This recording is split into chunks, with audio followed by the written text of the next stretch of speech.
Kasing init ng araw ang pagmamahal mo sa lalawigan. Ramdam sa ngiti sa pagnanais na bawat isa'y madinig at masilayan.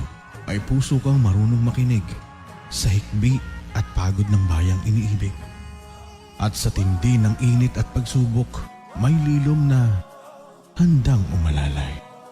At ang iyong pagsilong ay hindi pagtalikod, kundi paghahanda sa muling pagbangon. Sa lilim tumitibay, sa pagsilong, sumisilang ang tunay na pagsulong.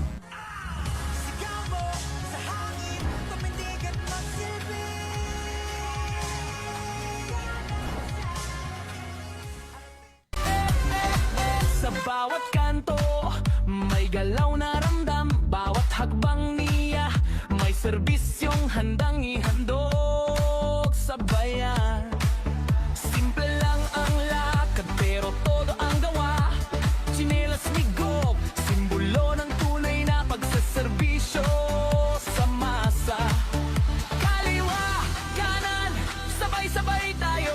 Pag may leader na tapat, todo suporta ang tao. Serbisyong ganado, ganado na, mas gaganahan pa. Eduardo Gadiano, Tsinelas Migo, astig na liderato. Look, stop, step, step, step, step, pagkaka. Step, step, step, palakpak, ikot-ikot muna. Talon sa saya, buong probinsya, sabay-sabay gumalaw na. Uy, uy, uy, ganado, ganado.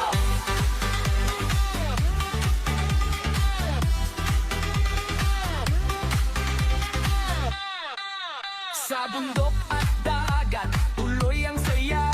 May proyekto, may tulong, may pag-asa sa bawat isa. Sa isang ganadong paglilingkod, susungin ang lahat para sa serbisyong tapat. Sa bawat baryo at gilid ng daan, puso ang dalang sagot sa hirap ng bayan. Sa init ng araw at hampas ng ulan, hindi urong, hindi magpapahinga. Kapag ang lingkod ay may paninindigan, ang bawat hakbang para sa masa. Akyat bundok, tawid ilog, para sa bawat pangako. Lakad lupa, kapit bisig, hanggang maramdaman ang pag-asa. Kailangan kasi magpatuloy yung serbisyo ng gobyerno sa tao. Kay Gobernador Gadiano, taas noong bayan. Akyatin ang kabundukan, lalakarin ang kalupaan. Kay Gobernador Gadiano, tapat na paglilingkod. Sa dulo ng pagod at hirap, may inyo na pong tugon. Maraming salamat po, Gordon Edward Icayat.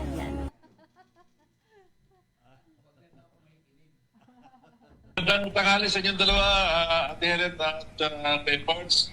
At siyempre, natutuwa tayo dahil tayo ay umabot na ng isang taong paglilingkod sa ating lalawigan bilang bahagi ng ganadong lalawigan na Kuya Parts, ano?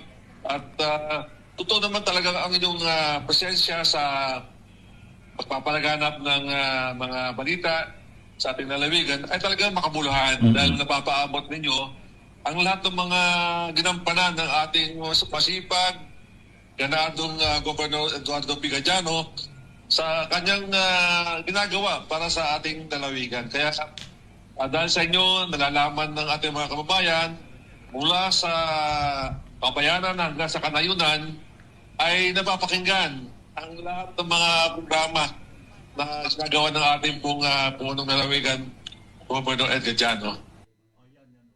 Happy anniversary,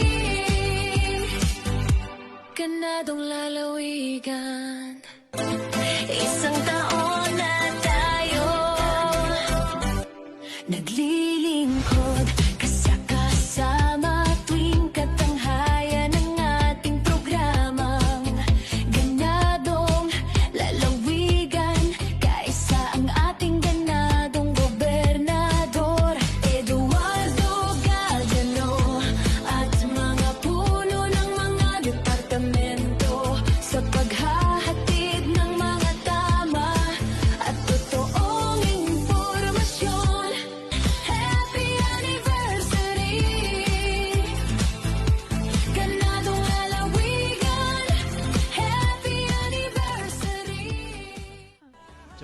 Sigurado, ganado na mas gaganahan pa. Pala siya kapon. Bali. Ano ba yung vision mo, Gob, sa ating lalawigan? Isang simpleng salita. Isang lalawigan na maunlad, mapayapa, na nananampalataya sa dakilang lumikha, makatao, makabayan, na may katarungang panlipunan, nangangalaga at nagpapahalaga ng ating kalikasan. Personal na ipinagkaloob ni Governor Eduardo Vigadiano ang kabuuang 7 milyong pisong pondo.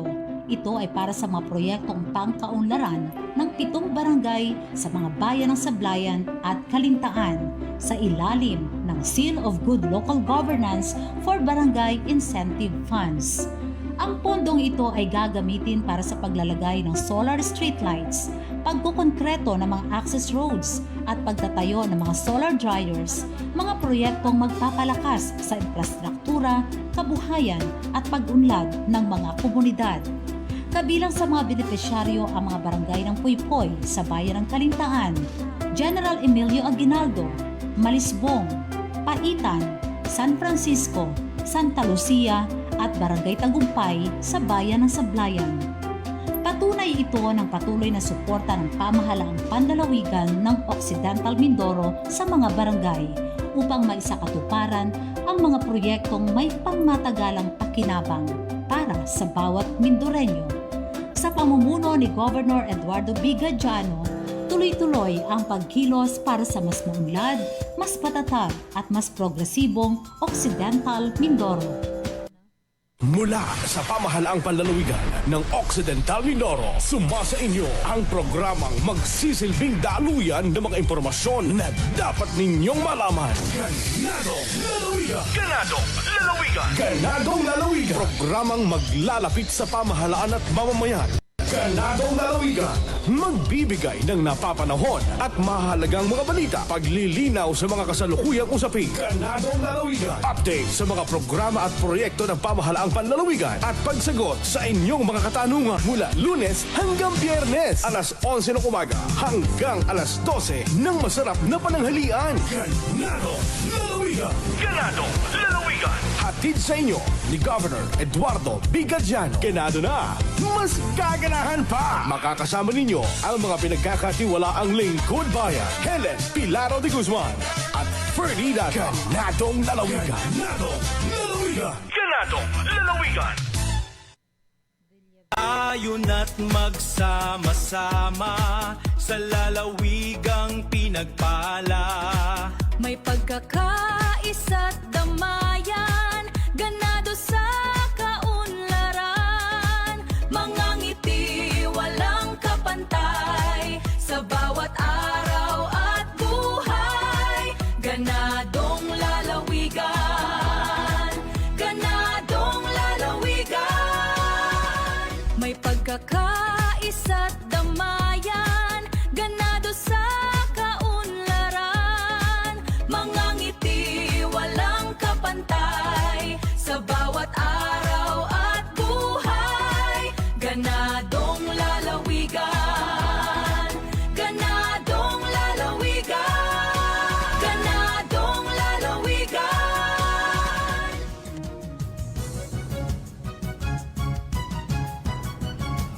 Magandang tanghali. Araw ngayon ng Martes, 18 na sa buwan ng Agosto.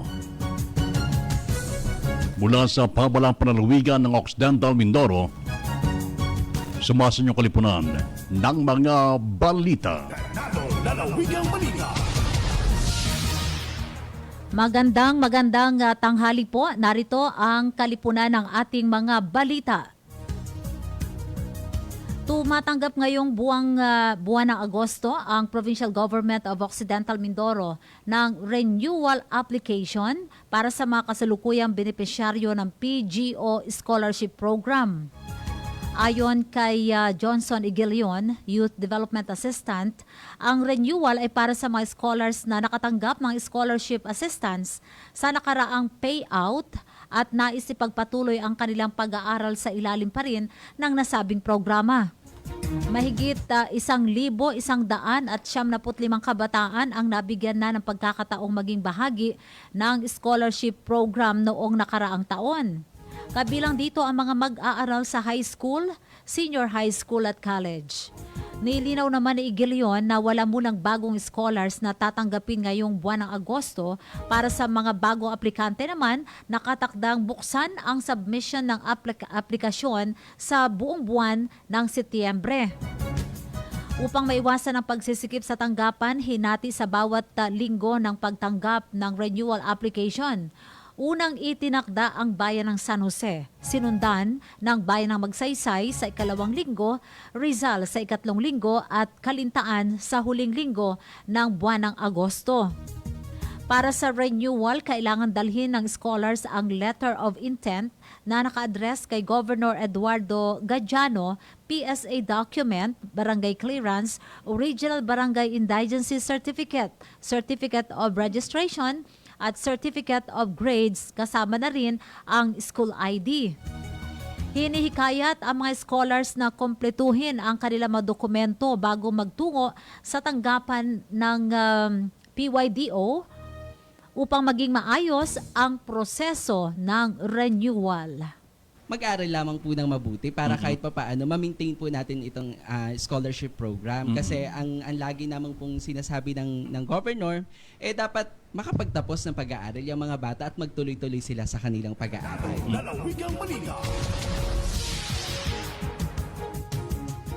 Samantala sa iba pang mga balita, patuloy na ipatutupad ang work from home arrangement sa mga tanggapan ng pamahalaan at alternative learning modes para po naman sa klase sa lahat ng antas mga pampubliko at pribadong paaralan sa lalawigan ng Occidental Mindoro. Ito po yung ngayong buwan o ngayong araw na ito, August 18, at insunod po naman sa bagong Memorandum Circular number 128 mula sa tanggapan ng Pangulo. Ang direktiba ay pinatutupad bilang tugon sa rekomendasyon ng National Disaster Risk Reduction and Management Council at ng mga abiso ng Philippine Atmospheric, Geophysical and Astronomical Service Administration o PAGASA, higil po naman sa patuloy na malakas sa pag-ulan na dulot ng southwest monsoon o ng habagat.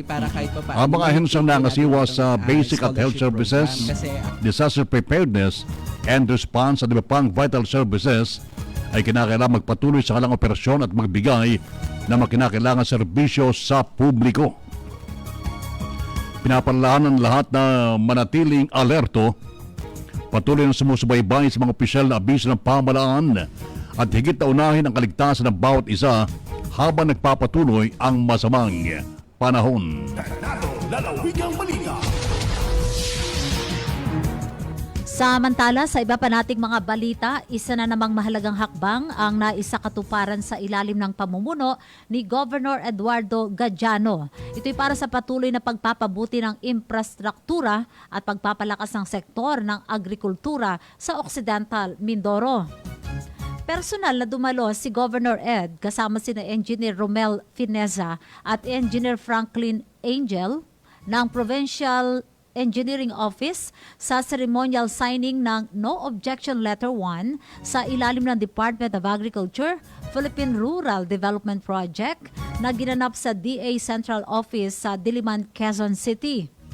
Nabigyan ng clearance ang proyektong upgrading or concreting of JNR Kabangkalan, Sitio Gitong, Barangay Pag-asa, Barangay Elvita, Barangay Claudio Salgado, Farm to Market Road sa bayan ng Sablayan, Occidental, Mindoro.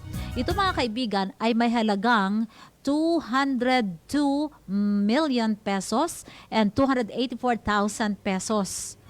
Mahalagang bahagi ang NOL1 sa proseso ng DA-PRDP upang maisulong ang mga susunod na hakbangin para sa implementasyon ng nasabing proyekto.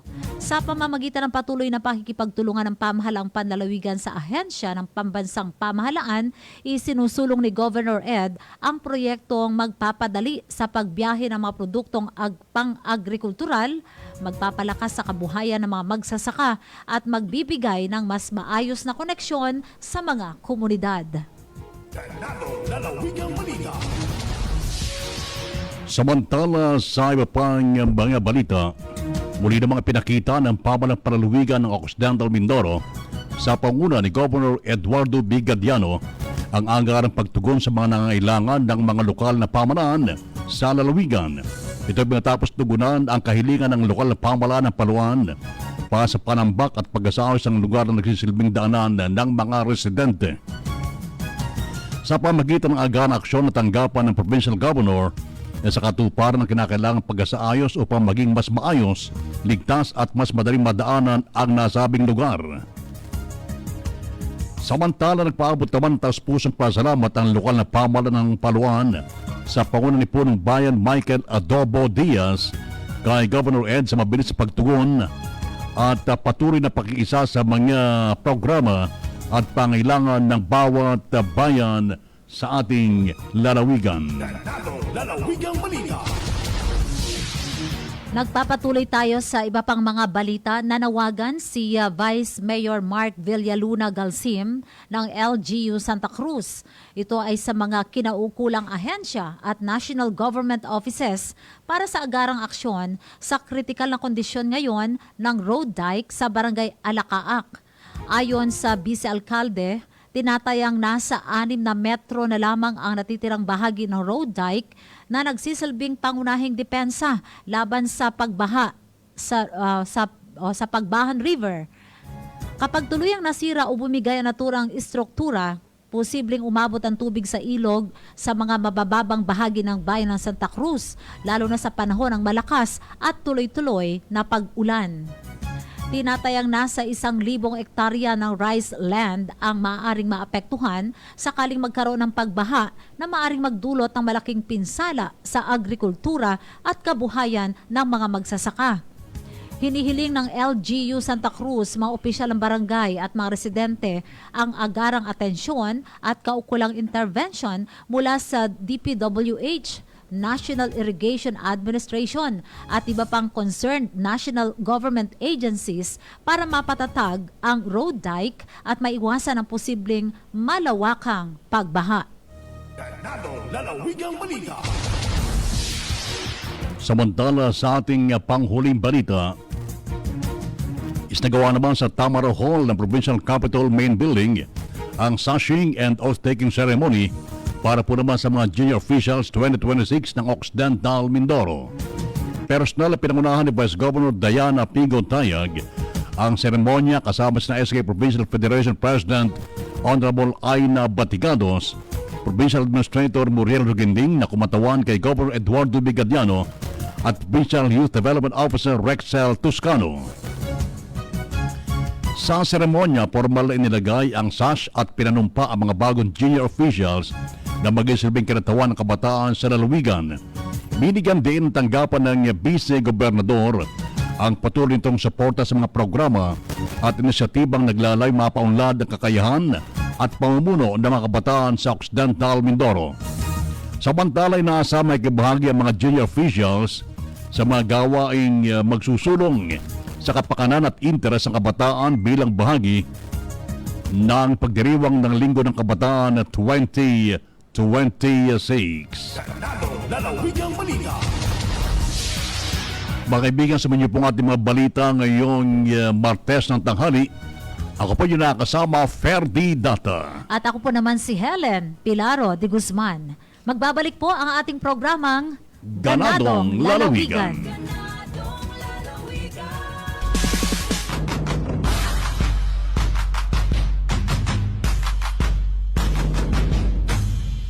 Sedisyong Gadiano, Sedisyong Gadiano, laging gantisado. La la la la la la la la la. Sedisyong Gadiano, la la la la la la la. Damdam lolo. Kami po ay sobrang nagpapasalamat po sa Provincial Governor's Office through the initiative of our Governor, Eduardo Gadiano. Dahil napakalaking tulong po nitong project po namin from SGLG Fund, ang drainage canal po. Katulungan po ito sa mga residente ng Poblasyon 2 dahil ito po ay magiging ligtas po sila sa panahon ng ulan o kalamidad, lalo't ang pagbaha po, talagang bumabaha po dito sa lugar na ito.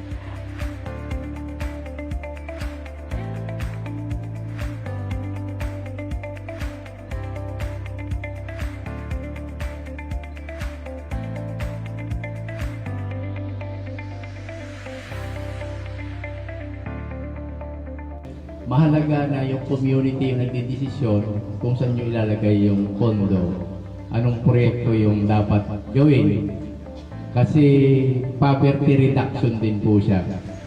Pagka yung pangunahing problema ng barangay, doon nyo nilagay yung pondo at nagawa, nabawasan po natin yung kahirapan ng lugar. Yun po yung purpose. Yung sa SDLG naman po ay, alam po ninyo po yan yung silyo po ng matino, mahusay at maasahang pamamahala.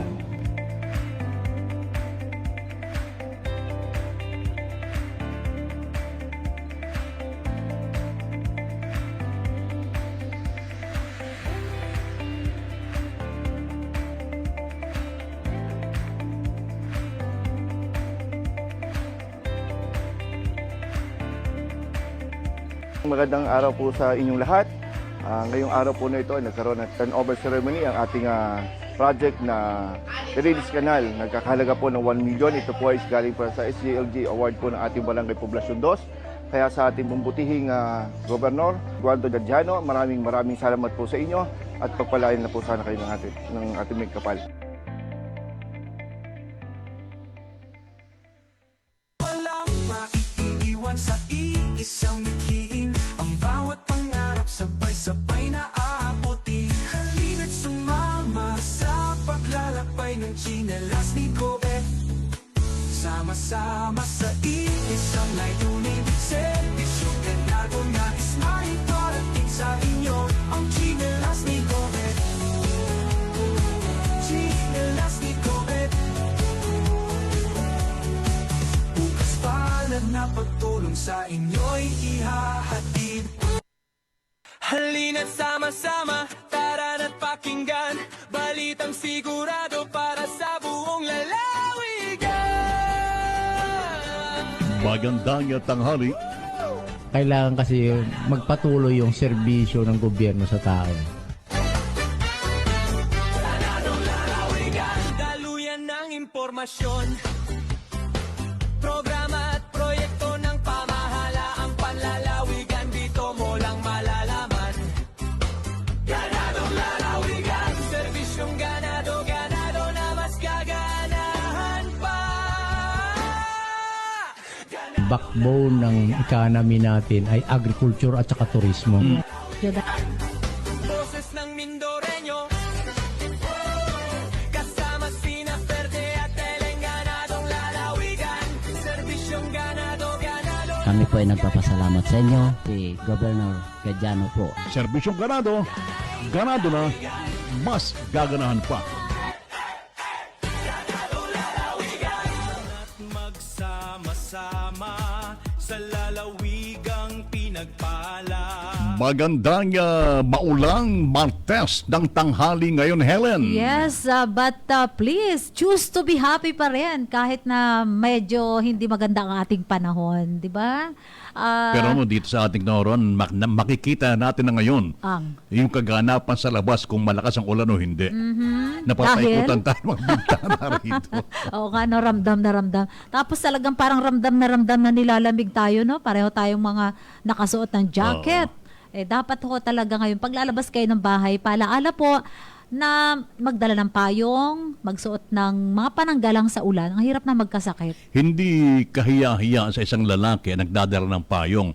Yung iba kasi ayaw magdala ng payong at mababawasan daw yung kanilang macho image. May ganon? Ay hindi naman, sapagkat mas gugustuhin nating tayo maligtas sa mga karamdaman kaysa tayo maulanan. Kita mo, halimbawa, hindi man ako Bombay, bakit ako magdadala ng payong? Abay, hindi lang. Dapat Bombay magdala ng payong. Alam nyo kasi yung payong, maganda yan. Kung umulan man, may pananggalang tayo. kung sakali hindi man umulan, may pananggalang din tayo sa araw. Oo. Pero alam mo, kalungkot, kasi kahapon nadaanan din naman natin yung mga estudyante.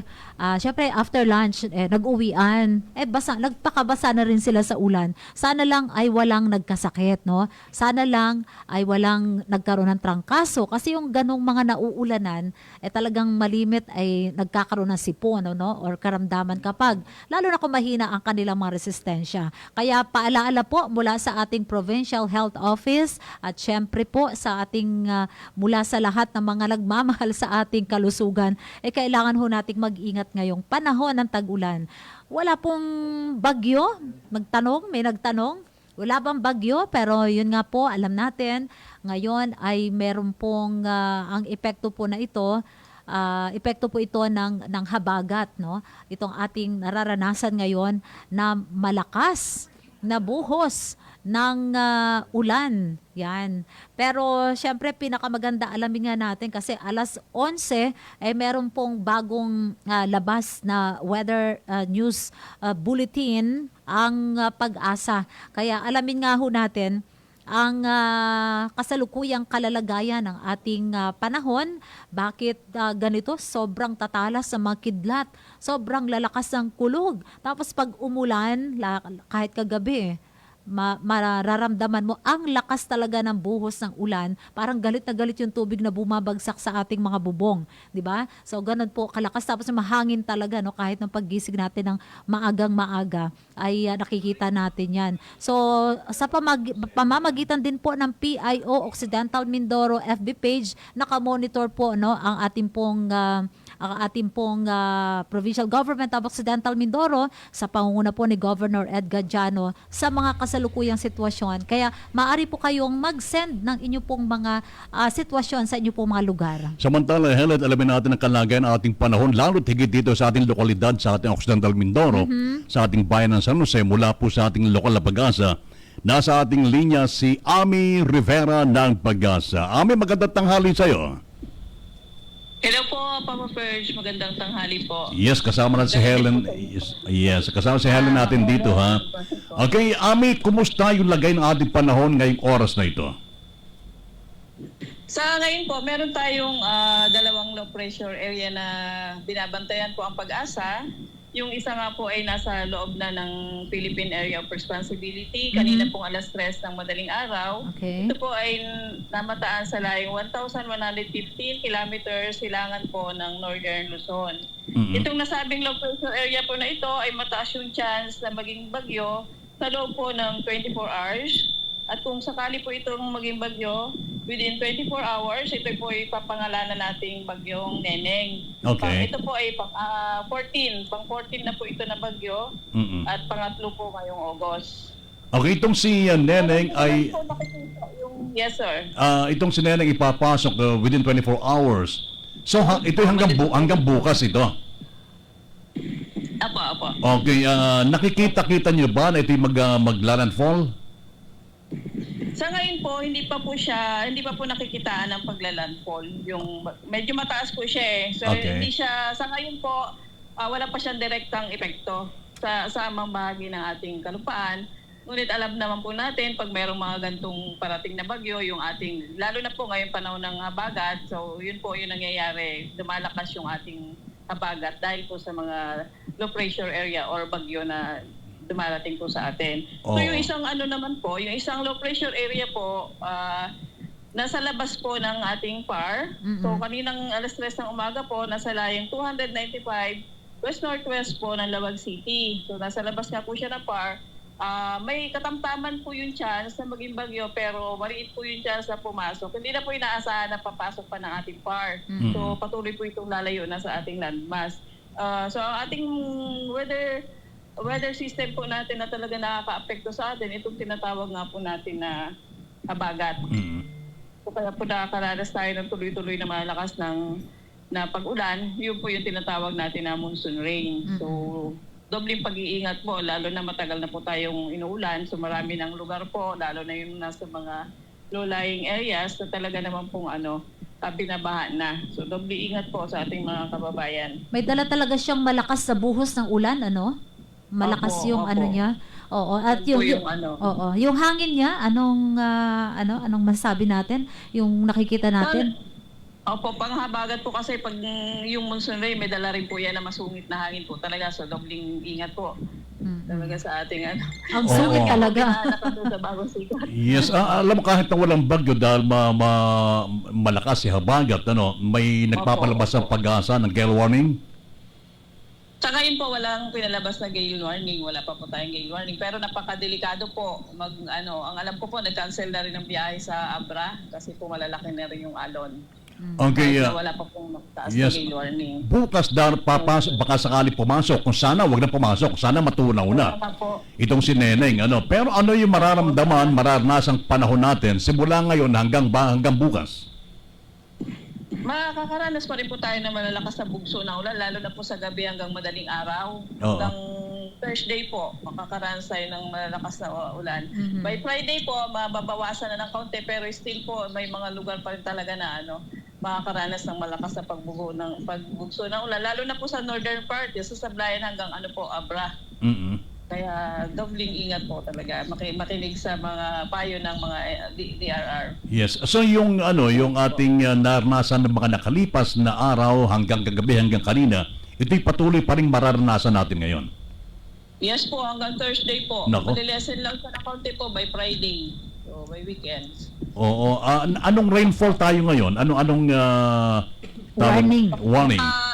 Warning po, naka-red po tayo ngayon eh. Ang pagpapalabas po ng rainfall advisory po ng Pag-asa every 3 hours. So ngayon po kalalabas na ngayong alas 11. Nasa red, red pa rin siya. Red warning pa. Oo, as of 5:18, yung end na. Hanggang Thursday. Kapag binanggit na red rainfall warning tayo, gaano kalakas ang buhos ng ulan na ito? Nagre-range po yan sa 100 to 200 mm. Ibig sabihin po talagang malaki yung chance na magdulot ng pagbaha. Oo. Ito bang buo ng mga lupa po, kaya ingat po talaga. Yes, usually kada taon ilang bang bagyo pumapasok kada buwan ng Agosto? Nasa po tayo, nasa 4, 3 to 4 pag buwan po ng August. O itong sineneng pang ilan na ito? Pangatlo po ito pag pumasok po, pag naging bagyo po ngayon, pangatlo po ito na. Yung una po yung Luis, then Maymay. Oo. So itong naman po pangatlo. So may isa pa? Sana wag na. Parang ang dalas ng buwan ng Agosto, no? Oo. Sobrang mahal na po. O pero nung ba nakaraan taon, ganito rin ang panahon natin noon? Mas po ngayon, mas marami siyang bagyo ngayon. Mas malalakas po yung naranasan natin ng buhos ng ulan ngayon. Ano kayang dahilan nito? Ang isa po siguro dahilan dyan, Papa Perge, kasi nga po di ba meron tayong minamonitor na El Nino, mainit po yung karagatan doon. Pag mainit po yung karagatan, mas lalong yung bagyo na bubuo, mas malalakas. Ayun. Lumakas po yung bagyo, yung habagat po, malalakas din po yung dalang ulan. Yun po yung isang... Kasi kapag binangkat ng El Nino, dapat ito ay kakaunti yung buhos ng yung ulan, di ba? Yun po yung inaasahan na iba. Pero ang po kasi pag El Nino, hindi naman ibig sabihin na wala na tayong mararanasan ng na mga bagyo. Mas malakas po yung mga bagyo na pwede nating maranasan at mas maraming dalang ulan. Yun po pag panahon ng ng El Nino. Lalo next month, bare months na. Kapag bare months, lalo malalakas yung mga bagyo Kaya nga po eh. Yan. Ayan na. Yan na, may warning na sa cellphone. Naman, ang NDRRMC ay nagparamdam na naman sa atin at nagbigay ng warning, red rainfall warning. Okay, Ami, maraming salamat sa iyo, ha? Ito po, Papa Perge. Magandang tanghali po. Alright, si Ami Rivera ng Pag-asa. Grabe na, third bagyo. Pangatlong bagyo na siya sa loob ng buwan ng Agosto. 3 agad. Yeah, tapos sabi niya sa buong naman ay parang 14, parang sabi niya mula noong ito pa lang kapag buwan ng Agosto, ito pala 4 ang bagyong pumapasok. At itong si Neneng ay pangatlo pa lang. Ngayong buwan ng Agosto. Oo. Kaya... Pero may binabanggit siya kaninang ika-14. Ano yun? Sinasabi niya na yun. Simula noong January. Pero yun na nga, talagang kailangan nating mag-ingat. Dalawa pala yan na low Mayroon, pressure sabay, oo. ang minomonitor ng Pag-asa. Isang nasa labas at isang nasa loob ng Philippine Area of Responsibility. So talaga siguro kung hindi rin lang importante ang ating mga lakad ngayon, ay wag muna tayong umaalis ng bahay. Yung mga nagtatanong, ang dami nagte-text sa PIO Occidental Mindoro, naka-private message kay na Sir Jed. At ibigay lang natin yung as of today, yan, 2 hours ago, yung post sa PIO Occidental Mindoro tungkol po sa mga trips ang Philippine Ports Authority PPA ay meron pong ipinost na canceled trips as of 8 a.m. Today. So, ang kukunin lang ho natin at gusto nating ibalita sa ating mga kababayan ay ito pong Siyempre sa Mindoro. Ang Port of Puerto Galera po, MV City of Bacolod, 7:15 a.m. and 12:30 p.m. Puerto Galera to Batangas, canceled. Port of Lubang, all trips are canceled. Port of San Jose, MV Bunso Ferry 2, San Jose to Coron, canceled. Port of Abra de Ilog, Montenegro Shipping Lines, 11:30 a.m. Abra de Ilog to Batangas, kanselado din po ang biyahe. Ayun. Kanina ay ka-chat ko si Len Macariola ng PPA Abra de Ilog. At tinanong kanina kung may biyahe ng barko ngayong araw. Sagot niya, yes po, mayroong trips. Ito ay kaninang 8:45. 8:45. Kanina umaga. Siguro yung ibang ang binabanggit naman na nakapost naman sa PPA ay Montenegro Shipping Lines. So siguro yung ibang mga shipping lines ay meron silang mga biyahe, pero ito na po yung as of 2 hours ago kanselado. So, yun mga nagtatanong, mas maganda po siguro, lalo kayo may mahalagang biyahe talaga ngayon, maaari ho kayong kumontak sa Port of Abra de Ilog para yung pong mga shipping lines naman, may mga FB page naman na ito, pwede kayong tumungon.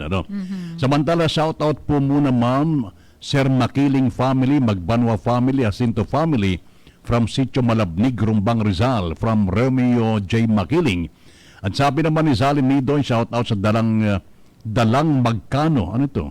Sa Dalang Magkano, sama sa bukid, Rico Altura. Enric Nidoy, ingat sa paulan mahirap magkasakit. Okay. Yes. Saan ito? Sa Care FM, mayon. Shout out sa mga nakikinig sa Care FM. Sabi naman ni Jomelyn Abos kasi Sidsa naman ito. Sabi pa, shout out kami, nanonood ng live habang nagla-lunch. Salamat for from Jomelyn Abos Kasidsid from Silad, Sibalat Magsaysay. Ayun. Okay. 1FM naman yon. Okay.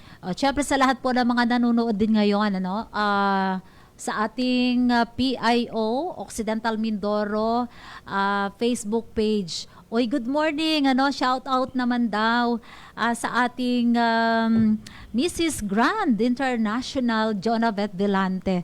Sa Velante family, happy watching. Nanonood daw sila ngayon dito sa ating program. Parang bumisita ka na dito sa PGO at nakita ko yung picture mo with EA Junli. Tapos meron din kay Miss Janet Paking, 'di ba? Ba't parang hindi tayo nakakuha ng picture? Anyway, nandun taas pa dati noon. Parang kahapon lang Hindi. Isang araw pa ba yun? Noong bago pa siya lumaban noon. Oo. Alright, Helen, mamaya ay...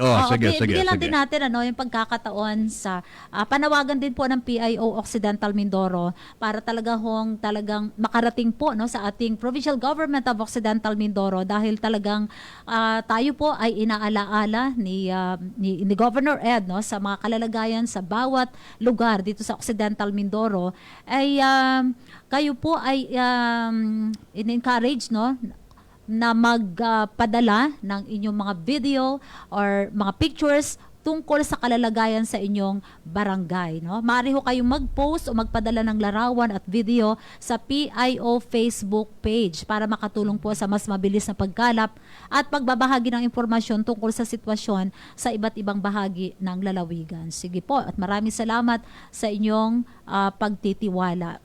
Sa araw na ito, Manong Ferdy, Tuesday, supposed to be sangguniang panlalawigan regular session ay dito gaganapin. Dito ginaganap sa sub-office ng PGO sa Barangay Magbay. Pero ngayon, dahil ngayon ay ikatlong Martes, ay dapat nandito. No? Pero sabi mo nga kanina, na monitor mo na ang ating ilang mga bukal, no, ating mga board members ay on the way papunta ng Capitol, no, sa Mamburao dahil sa patawag ni Vice Governor Diana Apigotayag sa special session ng ating pong sangguniang panlalawigan. So tuloy po, no, ang kanilang pagtatrabaho. Okay.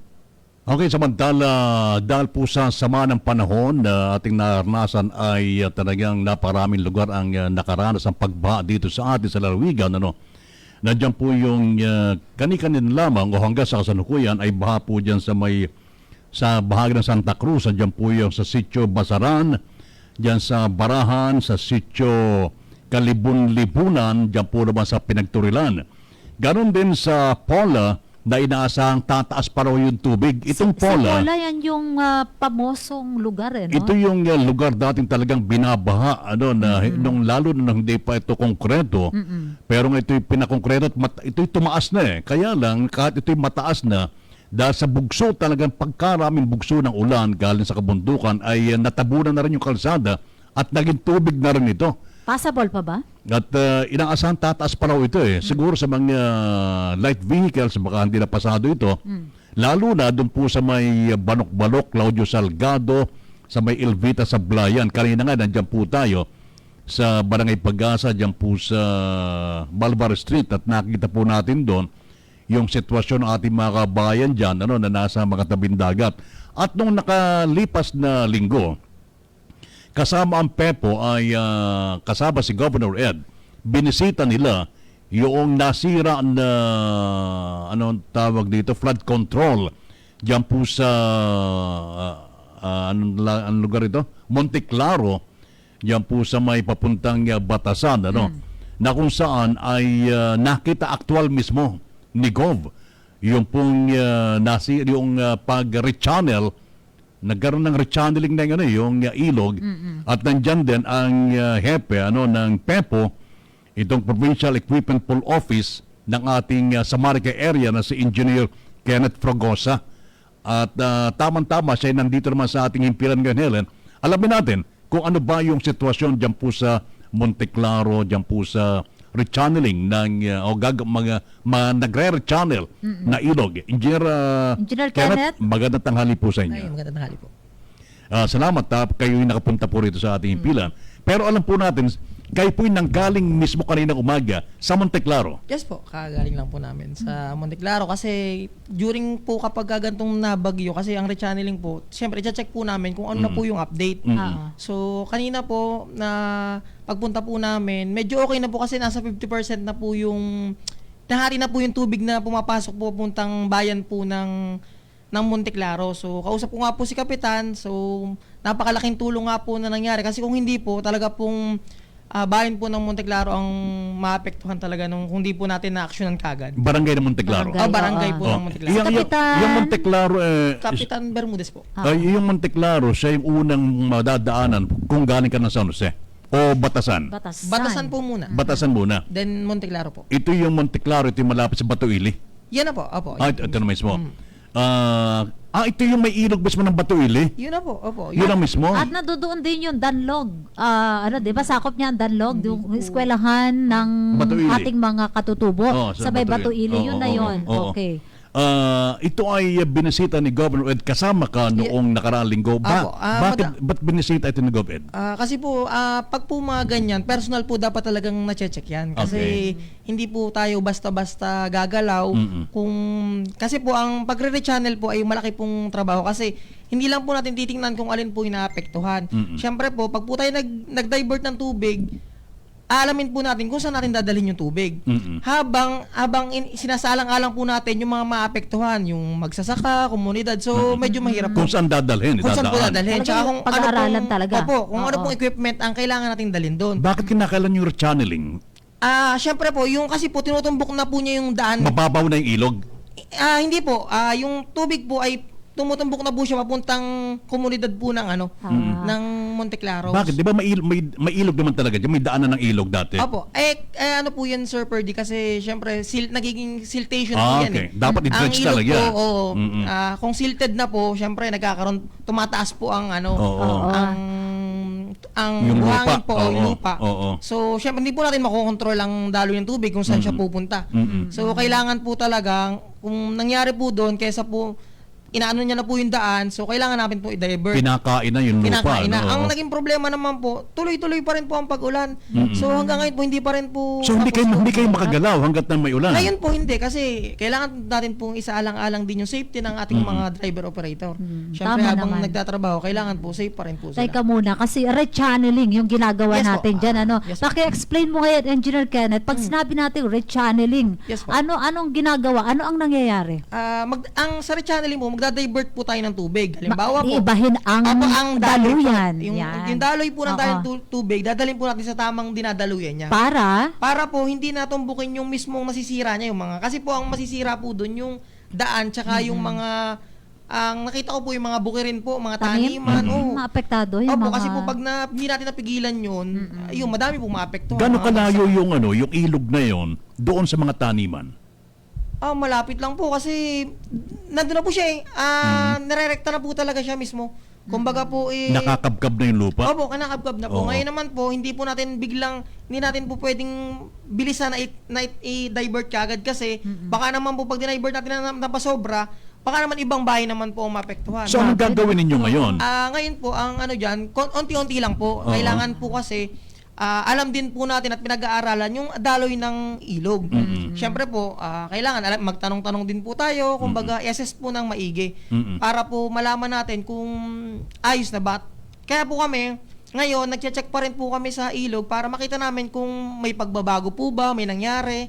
Kasi po, ngayon po talagang ang lagi namin sinasabi, kailangan po mag-ingat na lang po muna. Pero nakita ko naman po ngayong umaga lang, malaking pagbabago na po. Hindi na po, kumbaga nahati na po yung dating malakas po na pressure na tinutumbok yung isang lugar sa likod po ng Batuili. Ngayon, medyo gumitna na po. Kaya... Kasi hindi na masyado maulan. Opo, hindi na po masyado. Pero halimbawa, pagka maulan na ganyan, tuloy-tuloy yan. Opo, tuloy-tuloy. Ang inyong gagawin dyan ay kung saan dumadaan ang tubig, yun ang inyong hukayin para sa channeling? Doon po kami sa bandang ibabaw mag-uumpisa kasi pag po sobrang laki kasi hindi naman po talaga makakapagtrabaho, Sir Verdi. Oo. Kumbaga kami, mag-aantay lang kami kung kailan bababa at kayang pasukin po ng bulldozer o bako po. Mag-aantay po kami kung kailan yung tamang time kung kaya pa. Sa ngayon po talagang titingnan po muna namin, mag-assess, talagang monitor lang. Pero may flood control na dyan? Wala pa po dun sa area. Wala talaga. So ngayon po tayo bilang temporary rechanneling, so baka po pagtagal, yun na po ang kailangan nating isulong, yung magkaroon po ng gabions po talaga doon. Kasi kung marami nga pong maapektuhan, nasa sa barangay na po yun. Sila naman po ang magpo-propose. Ito first time ba nangyari sa barangay Monte Claro yung ganyan? O kada taon? Po, parang first time po ngayon na sobra. Ang kagandahan naman po ako sa nakikita ko, yung coordination po ni CAP sa yung vertical coordination po from barangay, municipal, nagkakatulong-tulong. Yes po.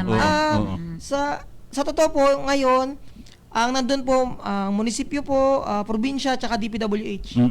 So, maganda po yung coordination. Kasi pag may meeting, meron tayong clear vision, kung ano po yung kailangan natin gawin talaga, maganda po mamalakad. Kaya, sa ngayon po, nagkaroon po ng maganda po yung nangyaring pagbabago.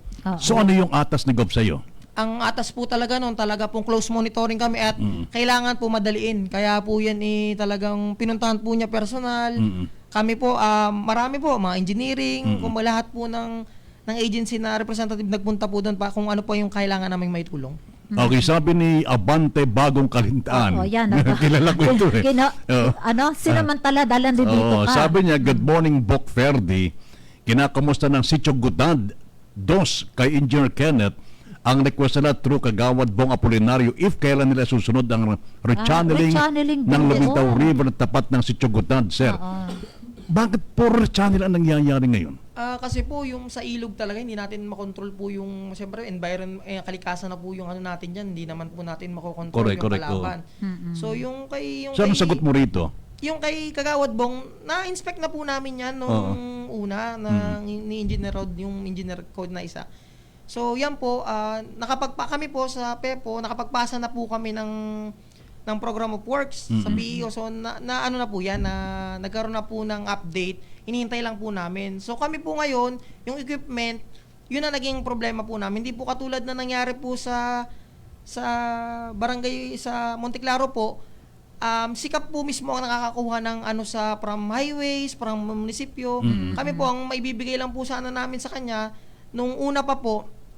Syempre mag-aantay din po kami ng fuel, so tsaka ng equipment. Yung availability po ng equipment kasi ang naging problema po sa Sitio-Gutad. Pero siguro po pag itong naging okay na po ang panahon, magpapatuloy yun. po kami namin. Bigyan mo kami ng idea dito, no? Pagka nagkakaroon ng mga rechanneling, magastos ba yan? Sobra po kasi, so kaya po kung makikita nyo po yung mga gabions, talagang millions, billions, kasi sobrang gastos po talaga ng Sa amin po yan yung inano po ng GOB. Laki pong ng fuel niyan kasi ang equipment naman po ang po ng fuel. Siyempre po, ang laki po ng consumption. So anong sinasagot ng Provincial Government of Occidental Mindoro kapag nagkakaroon ng mga ganitong ngayon po sa Monteclaro, sagot po ng sa PGO. Kahit yung sa highways, yung equipment sagot din. Yung bang ilog ng Monteclaro ay tuloy hanggang dito sa Lumitaw River? Ito ba yung tubig na nanggagaling sa Monteclaro? Parang Busuanga po, sa Busuanga River. So itong sa Monteclaro ay ang tuloy niyan Busuanga? Yes po. Ayun, Busuanga sa may central ito, Helen, no? Ayan. Yung pinag-uunang. Hindi naman kinakain yung tulay mismo ng Batuili.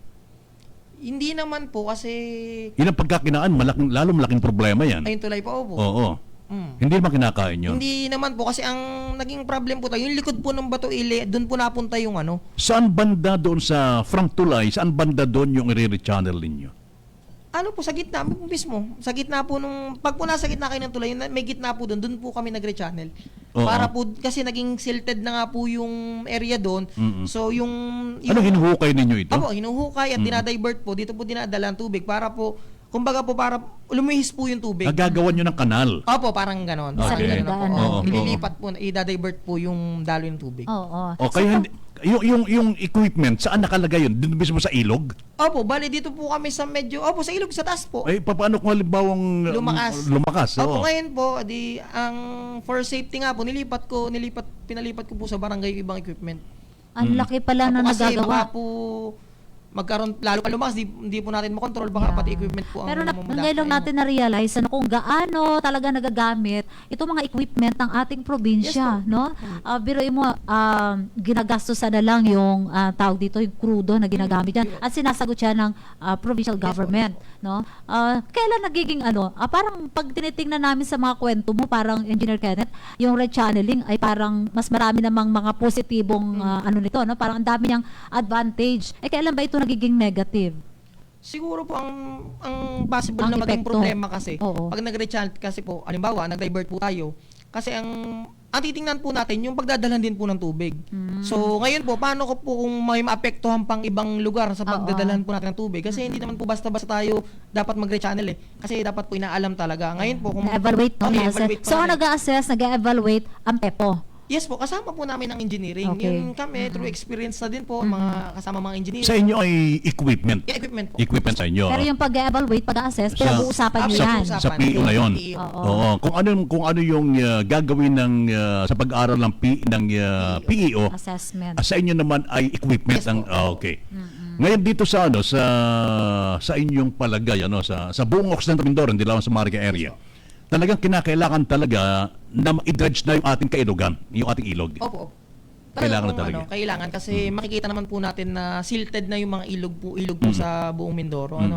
Siguro po, ang take ko naman po yun, kasi po, hindi po naiintindihan ng ibang tao yung kahalagahan po ng dredging Negative agad din. Pag sinabi mo dredging, parang mindset sa mindset po kasi ng tao yan. Pero kung talaga pong aalamin po nila, isusuriin nila, ang atin pong mga silted na po talaga, mga ating mga ilog po, kaya kailangan na po talaga ng i-dredge.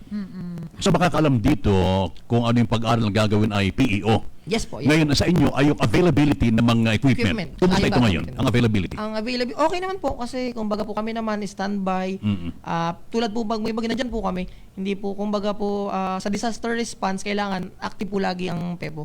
Kaya kahit po ako, nandyan po kahit gantong bagyuan po. Pero kayo tumutulong hindi lamang dito sa mga tulay kundi kahit sa mga rescue. Yes po, services, food no, packs, no. bigas, pamimigay, rescue po. Lalo na po pag magre-rescue kami ng mga tao yan, kailangan din po yung mga trucks natin. Kaya po kami, pag po nagkaroon ng mga disaster po, antabay din po talaga kahit mga driver operator. Grabe, ganadong servisyo din pala kayo, ano? Yes po, yes po. Yun lang po yung hindi nakikita ng iba. Kaya yung mga driver po na yun, talagang naka-standby po yan, dyan po natutulog. Kumbaga, anytime po na may tumawag, at kailangan, nandyan po kami. Saka minsan kasi, di ba, yung mga equipment ninyo, yung mga truck ninyo, minsan yan yung makakatawid. Kumusta yung mga equipment natin? In good condition Yes po, naman? running po lahat ang aming truck dyan. Yun nga lang po ang amin pong bakungan. Medyo inayos na po namin ngayon. Operational na po ngayon. Kumbaga po, talagang konting konting ayos na lang, pwede na po namin Ayun. operate Engineer po. Kenneth, sa mga nakikinig ngayon at kailangan nila yung serbisyo ng PEPO dahil nga ang PEPO, sabi nga natin, Provincial Equipment Pool Office, at mayroon silang gustong hilingin na equipment na gagamitin at kakailangan nila ng tulong ninyo. Ano yung kanilang gagawin? Magre-request lang po sila dito po sa province office, magawa lang po sila ng request letter, naka-through kay Gov po. Then, pag may pirmado naman po, ini-assess naman po namin yun. Kami na po ang bahalang kumontak. Yun lang naman. Dito sa buong lalawigan, maliban dito sa binanggit ni Abante Bagong Kalintaan, anong ilog ito? Sa Sitio-Gutad. Yes po. Tsaka dito sa Monte Claro, mayroon pa ba kayong dapat i-dredge? Na air channel?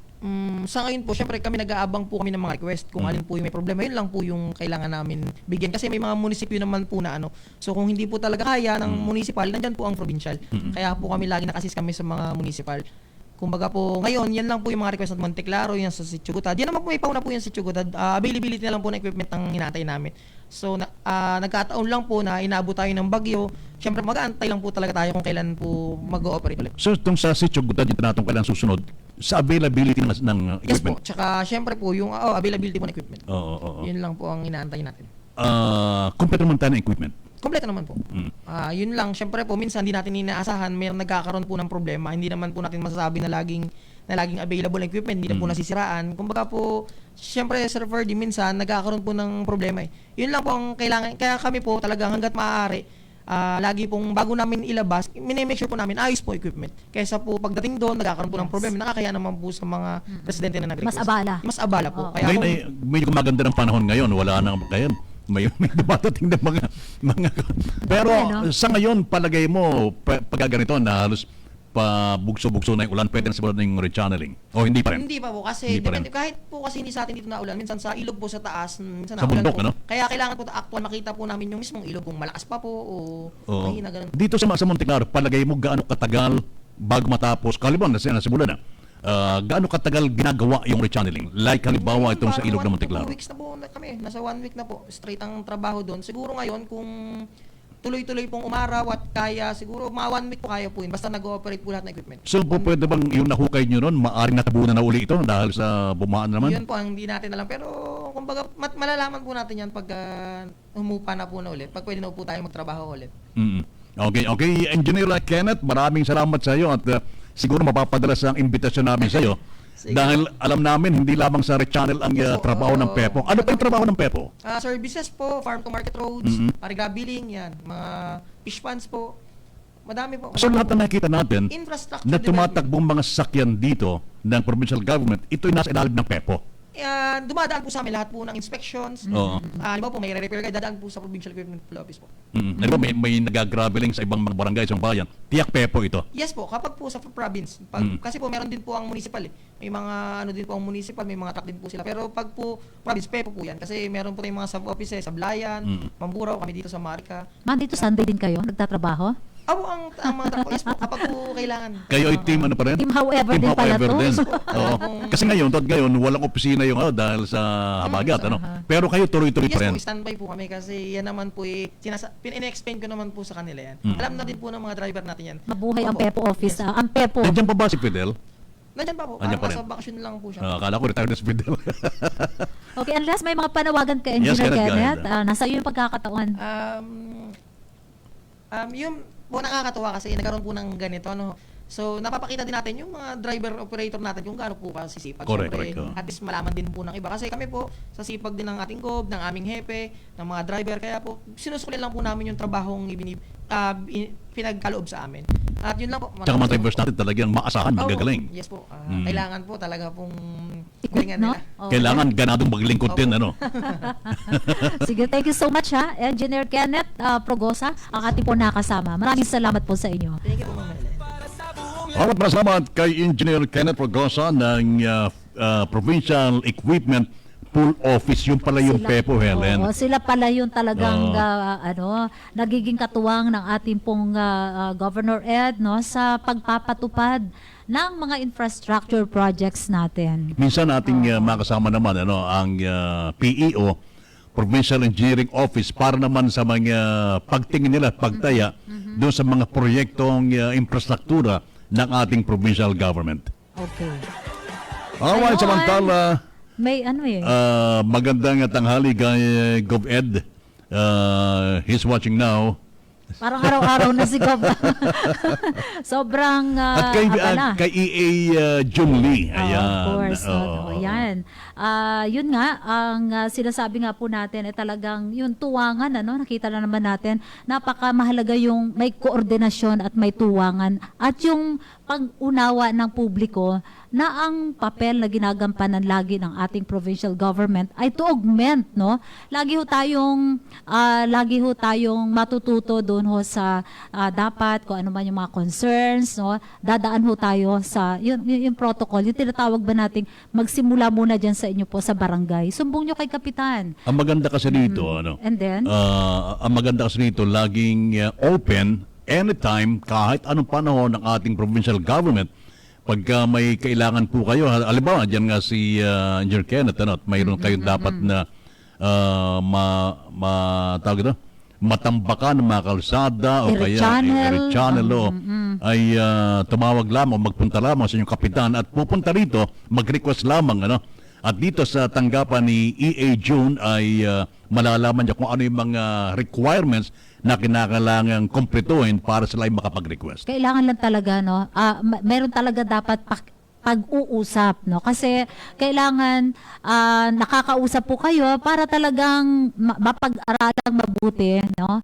At syempre, yun nga talaga yung pagpunta rin, para ma-assess, ma-evaluate yung sitwasyon sa inyo pong lugar ay napaka-importante po niyan. So, salamat po, no? Ganun talaga, no? Pagka meron talagang tuwangan at meron tiwala, no, sa ating pamahalaan, talagang madaling masolusyonan ang mga problema ng ating mga kababayan. Barangay po muna, ulitin lang natin.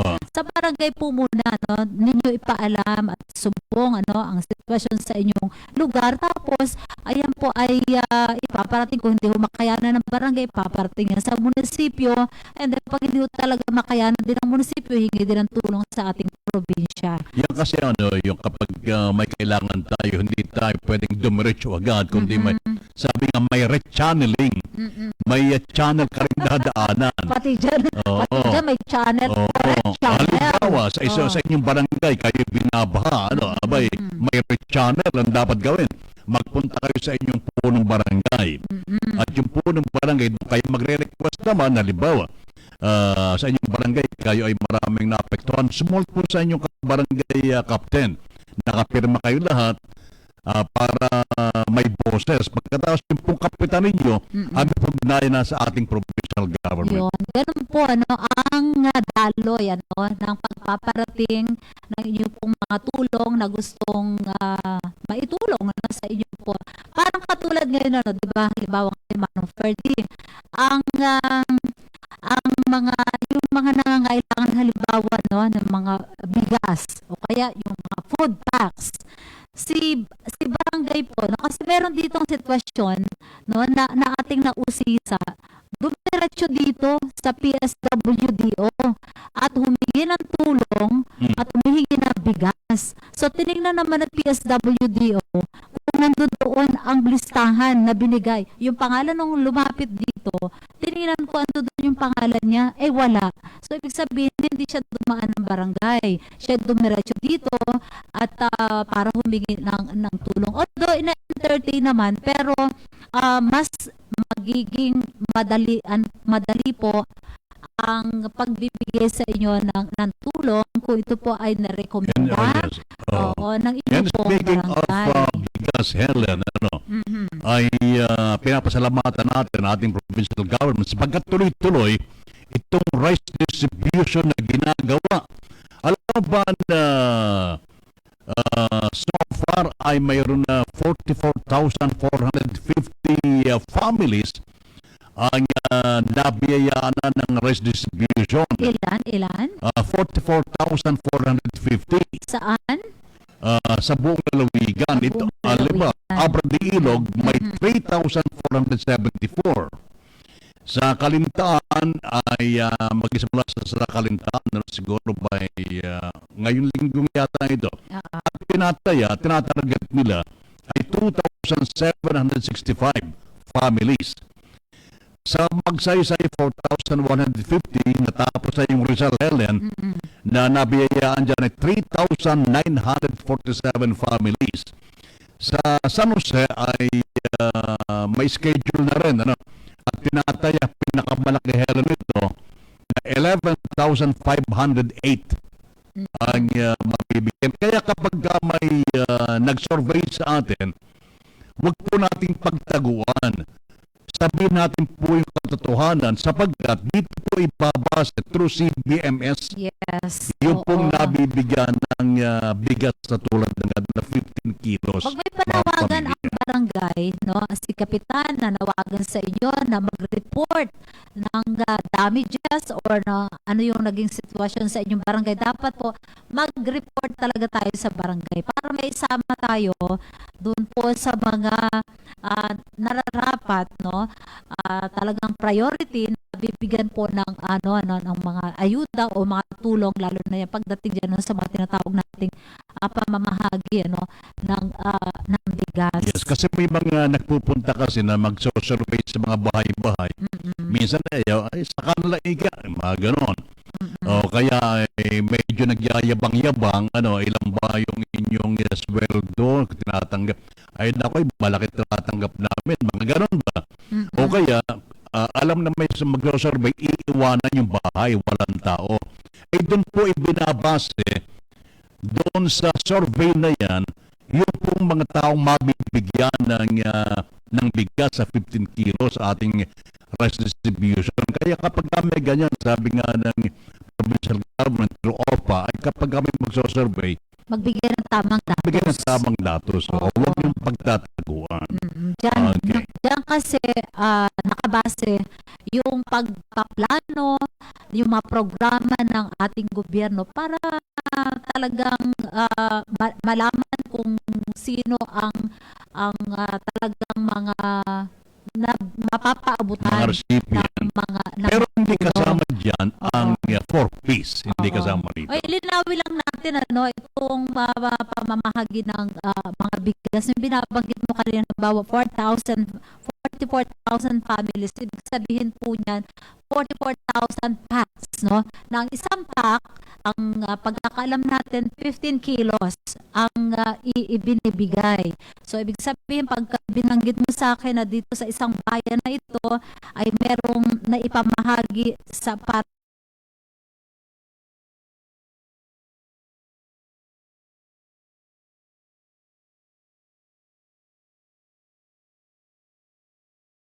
sa 4,000 families, ibig sabihin yun, 4,000 packs Pero, na 15 kilo ng bigas. Ayon na rin sa kay Governor Ed ng ating huling kausap huling panayam, and again from OPA, na ito ay 3 times gagawin. Kaya kaya halimbawa itong 44,450 persons o families, ito ay times 3. na tig 15 kilos ang bawat isa. Alright, Helen, paalam na tayo. Wala na ba tayong oras? Wala na.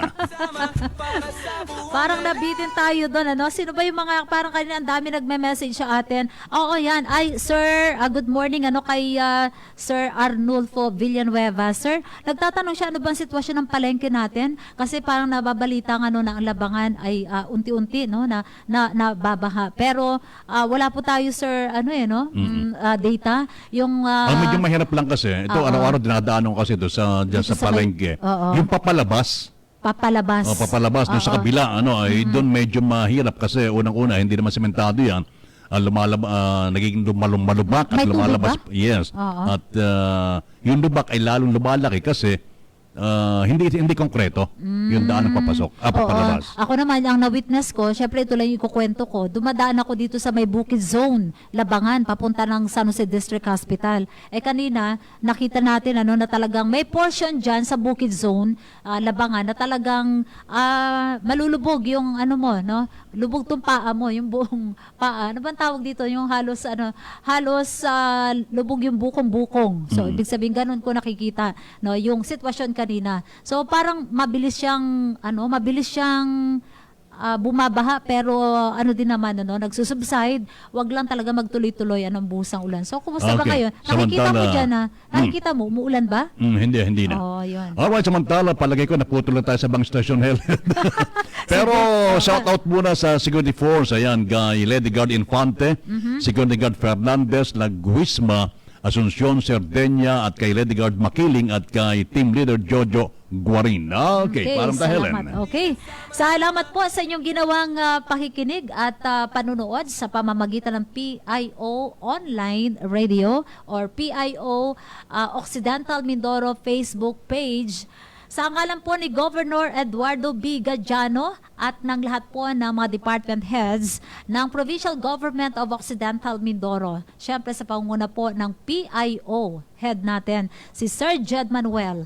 Kasama natin dito si Ernest Romualdo. Ako naman po si Helen Pilaro de Guzman. Sa ngalan po naman ng PIO Online Radio at ating mga radio partners, ako po naman si Ferdi Danta. Nag-iwan po na isang magandang hapon na maraming salamat sa ginawang pagsubaybay. At tulad ng dante, isigaw natin sa buong mundo na tapoy ganadong Mindoreño. Serbisyong ganado na, mas gaganahan pa. Magandang hapon na po. Ganadong araw, patuloy na ipinapatupad ng pamahalang panlalawigan ng Occidental Mindoro. Magandang tanghali. Kailangan kasi magpatuloy yung serbisyo ng gobyerno sa tao. Daluyan ng impormasyon, programa at proyekto ng pamahalaang panlalawigan, dito mo lang malalaman. Ganadong lalawigan, serbisyong ganado na mas gaganahan pa. Backbone ng economy natin ay agriculture at saka turismo. Boses ng Mindoreño, kasama sina Verde at Teleng, ganadong lalawigan, serbisyong ganado. Kami po ay nagpapasalamat sa inyo, si Governor Gajano po. Serbisyong ganado na, mas gaganahan pa.